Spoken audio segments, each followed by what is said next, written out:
आप देख रहे हैं रियल टून स्टोरीज और इस कहानी का नाम है दगाबाज मुनीम की साजिश। क्या दोस्ती टूटेगी? राजू और किशन मेहरासर नाम के गांव में रहते थे।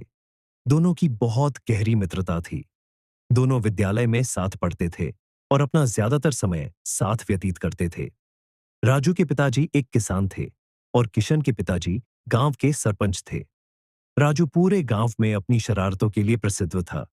किशन भी उसके साथ रहकर थोड़ा शरारती हो गया था। किशन सरपंच का बेटा होने के कारण गांव के लोग किशन के बारे में बातें बनाने लग गए थे। गांव के लोग सरपंच जी के घर आकर भी बातों बातों में किशन के बारे में बोल देते थे कि किशन बहुत इधर उधर घूमता फिरता है। किशन की मां सुशीला को भी किशन और राजू का साथ रहना पसंद नहीं था।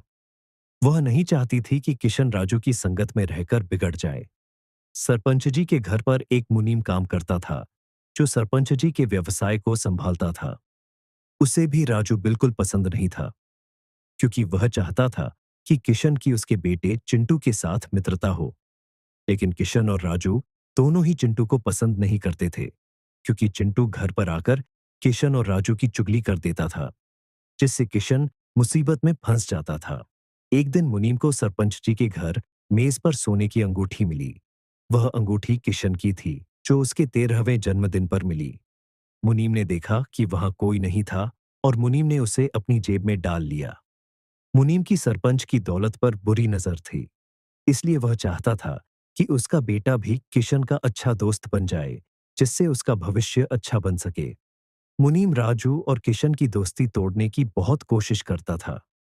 राजू को भी शक था कि मुनीम सरपंच जी को धोखा दे रहा है। उसने कई बार मुनीम को सामान का हेरफेर करते हुए देख लिया था। एक दिन राजू ने मुनीम से इस विषय में बात की थी, लेकिन मुनीम ने उसे धमकी दी कि उसे इस मामले से दूर रहना चाहिए, वरना उसके लिए अच्छा नहीं होगा। मुनीम को डर लगा कि अगर राजू ने गलती से भी यह बात सरपंच को बता दी, तो उसका भांडा फूट जाएगा। इसलिए मुनीम ने एक चाल चली। अगले दिन जब उसका बेटा चिंटू विद्यालय के लिए जा रहा था, तो उसने अपने बेटे को वह अंगूठी दी और कहा कि यह अंगूठी राजू के बैग में रख दे। मुनीम ने अपनी चाल चिंटू को बताई। चिंटू मुस्कुराया और विद्यालय के लिए चला गया। छुट्टी के बाद किशन और राधेश्याम किशन के घर पहुंचे। उनके पीछे पीछे चिंटू भी आ गया। किशन की मां, पिताजी और मुनीम वहीं थे और वे सभी उन दोनों का ही इंतजार कर रहे थे। राजू आगे आया और सरपंच जी से कुछ कहने लगा, लेकिन सरपंच जी ने उसे बोलने से रोक दिया। सरपंच जी ने राजू को अपना बैग दिखाने के लिए कहा। राजू को कुछ समझ में नहीं आया, लेकिन उसने अपना बैग सरपंच जी को दे दिया। सरपंच जी ने उसके बैग को अच्छे से जांचा और उन्हें राजू के बैग में वह अंगूठी मिल गई। किशन की मां और पिताजी ने राजू से पूछा कि उसके बैग में किशन की अंगूठी कैसे आई। राजू के पास इसका कोई जवाब नहीं था। किशन भी हैरान खड़ा था। उसे भी यकीन नहीं हो रहा था जो उसकी आंखें देख रही थी। राजू ने अपनी सफाई देने की कोशिश की। उसने कहा कि उसने चोरी नहीं की, लेकिन उसकी बात का किसी ने भी यकीन नहीं किया। कुलदीप के पिताजी ने राजू को अपने घर से निकाल दिया। सुशीला ने किशन को राजू के घर पर जाने में रोक लगा दी थी। किशन के पिताजी ने विद्यालय के प्रधानाचार्य से बात की और किशन एवं राजू को एक साथ न बैठाने के लिए कहा था। किशन के पिताजी सरपंच थे, इसलिए प्रधानाचार्य ने उनकी बात मान ली। प्रधानाचार्य के कहने पर राजू और किशन को कक्षा में एक दूसरे से अलग बैठा दिया गया। राजू और किशन दोनों ही बहुत उदास थे, क्योंकि अब उन दोनों को एक दूसरे के साथ समय बिताने का मौका नहीं मिलता था। किशन घर पर रहता था और अपना ज्यादातर समय पढ़ने में ही लगाता था। वह शाम को अपने घर के पास चिंटू के साथ ही खेलता था। एक दिन किशन और चिंटू कुछ दोस्तों के साथ पास ही के तालाब के पास घूमने गए। तालाब के पास वे सभी क्रिकेट खेल रहे थे। उसने देखा कि राजू भी वहां मौजूद था, लेकिन उन दोनों ने एक दूसरे से बात नहीं की थी।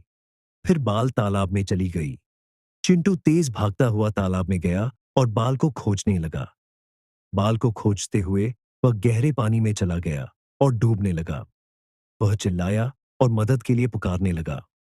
राजू बिना सोचे समझे तालाब में कूद गया और चिंटू को बचाने की कोशिश करने लगा। वहां मौजूद किशन और कुछ बच्चे भी तालाब के किनारे आ गए और राजू की मदद करने की कोशिश करने लगे। राधेश्याम चिंटू को किनारे तक ले आया था। उसके बाद वहां मौजूद बच्चों ने चिंटू को एवं राजू को किशन ने तालाब से बाहर निकाला। वे सभी यह देखकर खुश थे कि किसी को कोई नुकसान नहीं हुआ। ये खबर जल्द ही पूरे गांव में फैल गई। सभी राजू की बहादुरी की प्रशंसा करने लगे। मुनीम को जैसे ही यह खबर हुई तो उसे बहुत बुरा लग रहा था कि सभी राजू की प्रशंसा कर रहे थे। उसने राजू को अपने बेटे को बचाने के लिए धन्यवाद भी नहीं कहा। वह सरपंच और सभी से यही कहता कि यदि राजू उसे नहीं बचाता तो कोई और भी उसे बचा सकता था। आखिरकार वहां पर बहुत बच्चे मौजूद थे। मुनीम ने सरपंच जी को यह विश्वास दिला दिया कि राजू ने यह सब खुद को अच्छा साबित करने के लिए किया था। यह सब उसकी चाल थी। सरपंच उसकी बातों में आ गया था। चिंटू को यह सब बिल्कुल भी अच्छा नहीं लगा। वह यह जानता था कि आज अगर वह जिंदा है तो सिर्फ राजू की वजह से। चिंटू ने अपने पिताजी को समझाने की कोशिश की और उन्हें बताया कि राजू ने उसकी जान बचाई थी, लेकिन उसके पिताजी ने उसको डांटा और चुप रहने को कहा था। मुनीम राजू को फंसाने की एक नई साजिश करने लगा। चिंटू को यह बिल्कुल अच्छा नहीं लगा। उसे एहसास हुआ कि उसके पिताजी सही नहीं कर रहे हैं। इससे पहले बहुत ज्यादा देर हो जाए उसे कुछ करना होगा। चिंटू सीधे किशन के पास गया और सारी सच्चाई बता दी। चिंटू अपने पिता के खिलाफ नहीं जा सकता था, इसलिए उसे यही सही लगा। उसने किशन को आगाह भी किया कि उसके पिताजी राजू के खिलाफ फिर से कोई षड्यंत्र करने का विचार कर रहे हैं। इसलिए अब किशन को कुछ करना होगा। किशन जानता था कि उसके पिताजी बिना सबूत के उसका विश्वास नहीं करेंगे। इसलिए उसने एक चाल सोची। अगले दिन नाश्ते के समय किशन ने अपने पिताजी से कहा कि उनका जो गोदाम है वह राजू के घर के पास ही है और उसे शक है कि राजू फिर से कोई चोरी ना कर ले। उसने अपने पिताजी को बताया कि राजू आजकल हमारे गोदाम के पास बहुत आता जाता है। मुनीम भी वहीं खड़ा था और किशन की बातें सुन रहा था।